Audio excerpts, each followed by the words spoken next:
Hey, good morning. Let's go over today's trade plan. So in the overnight session, we saw a decent sell-off, but at the same time, we can see that responsive buyers were active around 80 to 82, and the market has recovered most of the downside move that we saw overnight.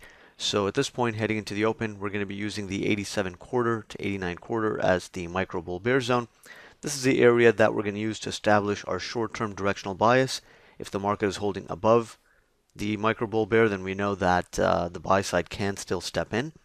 Now above, we have 92.75 to 94.75 initial resistance, and that is still an area where sellers can be active. It's still a potential area where ES can technically fail, but if we're going to get a failure off of initial resistance, or if we're shorting, let's say, initial resistance, then from there we need to see the market break below 87 quarter to 89 quarter in order to confirm the sell side in control.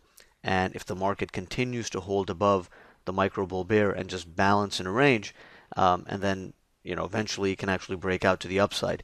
So we're still open to the upside scenario, but the bias is really neutral heading into the open because we have seen some weakness overnight, but at the same time, the weakness actually neutralized itself and buyers stepped in. So at this point, heading into the open, we're really open to either direction, continuing to balance above micro bull bear, and just holding above the previous VPOC can eventually result in still a break above 92.75 to 94.75, but that is the first inflection point. That is the short-term resistance immediately above the prices being traded right now. Now on the downside, a break below 87 quarter could result in a liquidation type move down into the 80 quarter to 82.75 pre-market support. That's an area that's already been tested. It's still a valid support area, and buyers can still be active there, but we just have to be a bit more careful because at that point ES would be trading below the micro bull bear, and in the immediate time frame, the sell side would be more dominant and more in control. And if we're going down on really weak internals and negative momentum, then ES could even go down to 73.5 to 75.5, which we have the naked VPOC and open gap over there.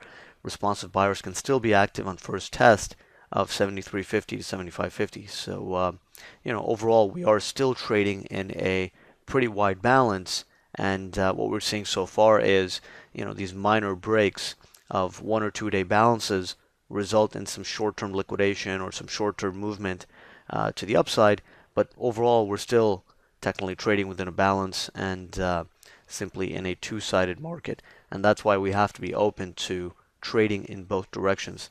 So today, how the market reacts to 87 quarter, 89 quarter, and 92.75 to 94.75 is really going to set the tone for the entire session. If we continue to fail at 92.75 to 94.75, then there's still potential for a move lower.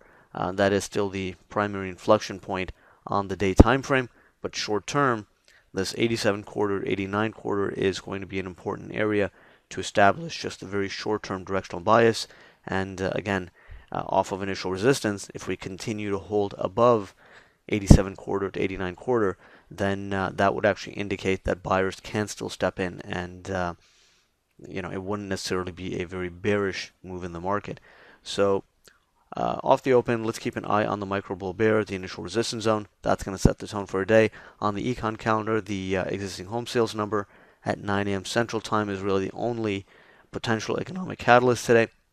So because of that, the first 30 minutes in the market could still be a bit more two-sided, and that's why it is better to be cautious, especially on the long side here in the first 30 minutes. And then once the report's out of the way, then perhaps we can get a bit more smoother price action. So those are the main thoughts heading into the open. Let's see if the buy side can hold the micro bull bear. Let's see the reaction at the 92.75 to 94.75 initial resistance.